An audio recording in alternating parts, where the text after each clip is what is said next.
Hey everybody, welcome back to another week. Andy Cruz here in Business Development. And Will Flores with Mortgage Heroes. So we are back with another topic this week. Last week we had promised we're going to talk to you a little bit about the ADU grant and some of the changes.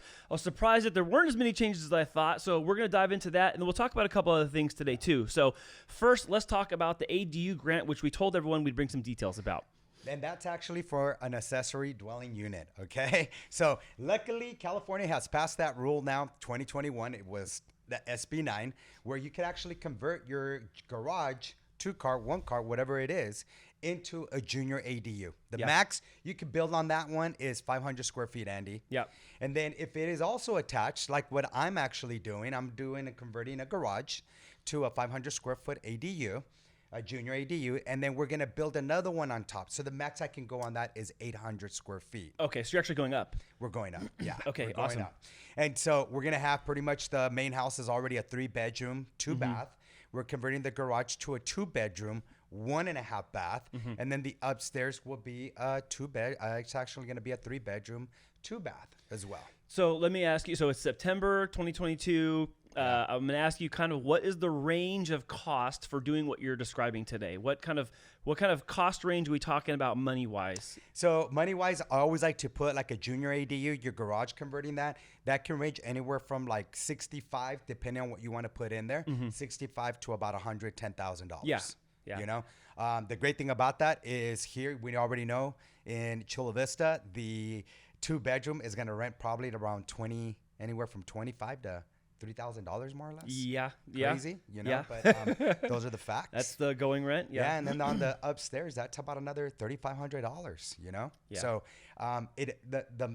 What's obviously the the cost on investments going were up, though? Going up is, I'm going to say I calculate about $230 a square foot, more or less. All right. Okay. So if it's 800, I'm not good at math, Andy. You're better at that. Yeah, I got you. You know what I mean? So yeah. I'm so another 160 plus. I'm thinking it's going to be all the project combined about 340, 350 around it. But the cash flow that's coming from that is going to be north of $4,000, $5,000, potentially, depending on, again, the size and the market and all that kind of thing. That's correct. The beauty of it is the rent will cover the payments. Oh, for sure. You know what I mean? And so what my goal is, once it's all completed, the project's completed, then you refinance that.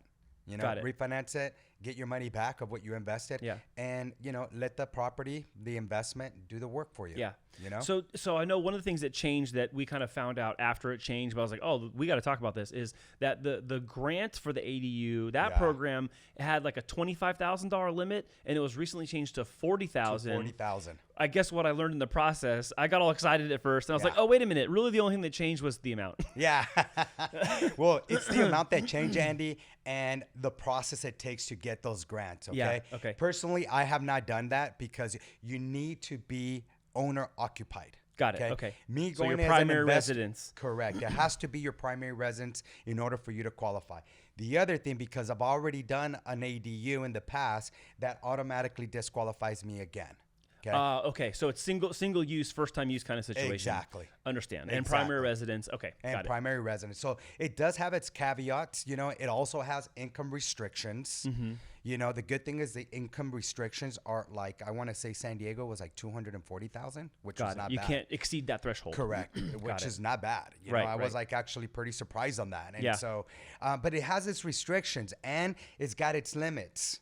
Okay. In the sense that, you know, one, we don't know the time, how long it's going to take. Right. There's so many applications because there's only they capped it. It's only 2,500 people are going to get this grant. That's correct. That's right. Okay. So it has that cap, and obviously this program has been around since June.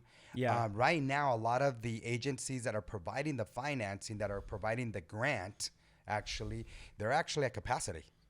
Got it. So they've closed their doors and they're ready to open up the doors once again in October. So I really think by that time, these funds are not going to be available. Okay. So as it is today, it's possible that the allocation of the amount of money that was going to be used for that increase from 25,000 to 40,000 might already be accounted for. Correct. And then it also had a special program that has to run through HFA, which is a special loan program as well. Again, since the funds are state funded, we have to go through CalHFA. So it's CalHFA. Got it. California Housing Financing Agency. Yeah. There we got go. it. Yeah. So we got that.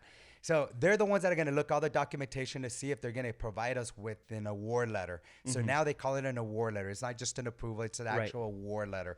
Once you get to receive that award letter, it takes about generally like 3 to 5 business days for those funds to be available. But they do have to go into what's called an escrow account. Similar to how right now our property taxes that our homeowners insurance is paid through, it goes through escrow. In escrow, yeah. That's what it goes through. So what kinds of things are people allowed to use those funds for? So assuming that they're going in the program, they get the program, they get their award letter, like what kinds of things can they use those funds towards to pay for the ADU process? Everything. Oh, okay. Everything. As a matter of fact, I'm excited and No, I'd like to share. It won't cover everything. It won't cover everything, but it's come on now. But architectural drawings, plans, permits, you can Andy, do grading, that kind of thing. Oh, you got a whole bunch of papers. Here, look at that. So, which is pretty cool. Yeah, I have the pamphlet here of the understanding the SB9 explains it more in detail. Yep. I signed the architect already. Here we go. Nice.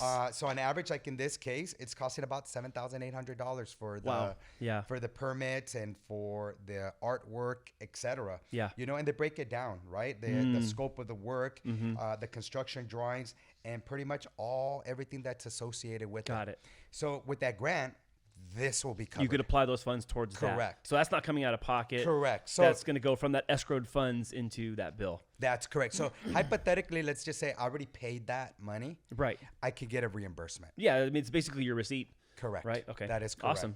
And what's cool about it, this one's a 2-page. Love to show it. 2-pager right here. Hey, two pages worth $7,000. That's it. $7,800 to be exact. $7,800. And it just gives you all the information. And then one of the other things as a homeowner, you have to release your information. So this is an authorization to release the County of San Diego Assessor records. Your architect will need this information to go out there and make the proper drawings. Got it. Okay. See what's going on with the property, etc. So this is really cool stuff. Obviously I've done it before. I thought I paid attention, but there's so many nuances now. A lot of stuff has changed, even just since a short time when you did your first one. That's correct. I didn't have this big pamphlet, So and the market's changed, labor's changed, costs have changed, times have changed.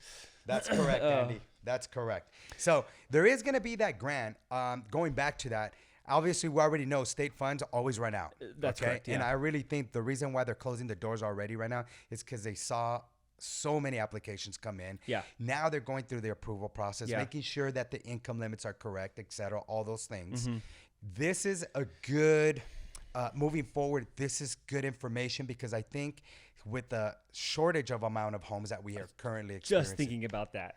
I'm thinking that they could do that, but I'm thinking that doesn't solve our shelter problem. I don't think, because it's not. I'm only because I'm saying it's not enough. Like 2,500 additional grants. Okay, that's great. Yeah. But let's say it is for a single unit. Like maybe it's a 2-bedroom, 2-bathroom, or 2 and 1. Yeah. Okay, that's cool. But we have way more demand need than just 2,500 more units. So so now we're having a different. Yeah. Again, this is just. I think the state is just. We lack housing. Yeah. Yeah, we like housing. And so how do we encourage? Okay. So then I think what that pivots us to is then we go back to what we talked about in our first ADU video where it was like, we need to be talking about the people who have space on their lot.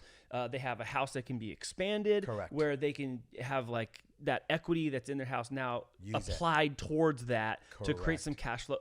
And I guess right now, especially I'm thinking, people who have had their house longer than the last 2 or 3 years. I mean, the last 2 years for house prices have been amazing. But even if you had it well before that, you bought in 18, 15, 14, 13, you're sitting on tons of equity. That's correct. And tons of land. If you have that land, use it. Yeah. Here's what's funny. I obviously purchased a property and that's what we're doing this project on.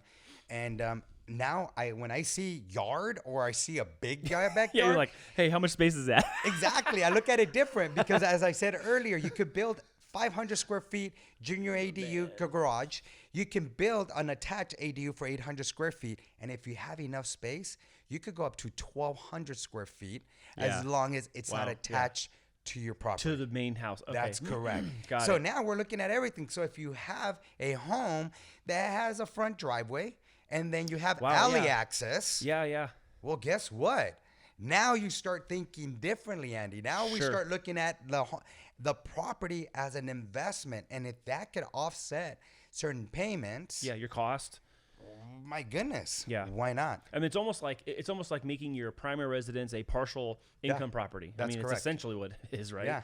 So, okay. So, I mean, for the people that either are in our database watching this who have that Yes. space, like, let's have a chat. Take a look at that backyard differently Yeah, look now. at yeah, when you go just sipping their coffee and tea, and we go, wait a Yeah. minute. I could be putting a whole building here with like a little ATM machine Do in you the back. really need your pretty cars to be covered? ATM machine in the back. You I know, guess. yeah, exactly. Do you see Okay. your garage now? You're going to look at it differently. Yeah. Do I really need that garage? Could Yeah. I do a 2-bedroom in there? And, you Yeah. know, these things. I got a client right now that actually started their project and is doing it more because they have a 1 and a 2-year-old. Yeah, I can't believe those days again. But man. 1 and 2-year-old. And so what they're looking at is like, how do I build an account for college? Yeah. No, that's There's a great many idea. reasons of how you can use this thing. Yeah, You know, yeah. and so Okay. that's what's very important with this. Wow, that's a lot. I know we packed a lot into this like shorter-ish kind of Yeah. conversation. Yes. I guess the takeaway would be if people are still having hesitation or they have some questions, curiosities, like ask the question Correct. and let's get answers. Because also, even though we're saying kind of these things like broadly, that isn't always everyone's specific situation. Yeah. So they always have to be handled on case-by-case basis. Yeah, that's correct. And so again, you know, I put one of these words here, the FOMO, fear of missing Oh, out, yeah. right? Yeah. You know, these funds, again, with the state, they're going to run out. Yeah. I really believe there's going to be more there because of the shortage. I really think more Yeah. funds will become available. And, you know, they went from 25 to 40,000. Well, yeah, I mean, basically, if I'm hearing that, I'm hearing, that basically confirms the advocacy for, okay, we should do more of this because Correct. it doesn't totally solve the problem, and it confirms that there's an appetite for it. That's correct. Okay, no, that's a great That's point. correct. That's a great So, point. You know, going with that, and then the other good thing is Fannie and Freddie, which is Yep, you our know. GSAs, our government-sponsored agencies. they understand that this is happening more. Did I say So- GSA? I meant GSE. Yeah, GSE. Yeah, You said it right. I government-sponsored think you- enterprises. Yeah, I think you said it right. GSEs. So GSE. they've actually, what they're saying is, if you're building that and then you need to qualify for more later down the line because you want to take more equity, now that you added value, you can use those rents if Yeah. your income is limited. You can use those rents to help you To qualify. offset. Yeah, that's good. So Yeah. you know, everything's changing. Everything's changing in a different direction, Yeah. a better way, and Yeah. a betterment for Yeah. a homeowner. And I So, think we're going to see a lot more creativity in mortgage and real estate Yeah. as we get into some more challenging monetary Correct. times policy-wise, but also just having to solve the housing demand issues. Yeah. I think it's going to change the landscape of real estate for at least the next 10, 15, 20 years because it's happening right now. We'll see the after effects in the rearview mirror later down the later road, down the but line. it's totally going to change what things look like. yeah, this just helps you prepare yourself in different ways. Yeah. You know what I mean? Yep. It helps you to understand how to leverage your property in Yeah. a better way Yeah. if you haven't done so already. Yeah. So I'm excited for That's it. great. You know, I just can't wait to break ground. These things do take time. Yeah. That's the biggest question I've been getting asked, Andy, is how long will the process take? I keep hearing it can take anywhere from 8 months to a year. I'm projecting it's going to take about a year. Okay. Yeah, that's a safe because bet. by the time you go and get your plans, you work out the kinks, where you want windows, where you want the bathroom, et cetera, all that stuff. That alone can take about 3 months just to figure those plans out. You know, and then there's going to be changes because you don't always get it right the first time. Yeah. You know, and so every time you make a change to those blueprints, to those drawings, it has to go back Got to go back. Yeah. to the city or the county to get that approval. Okay. Yeah. And so those are the things the challenges that you're going to face. Yeah.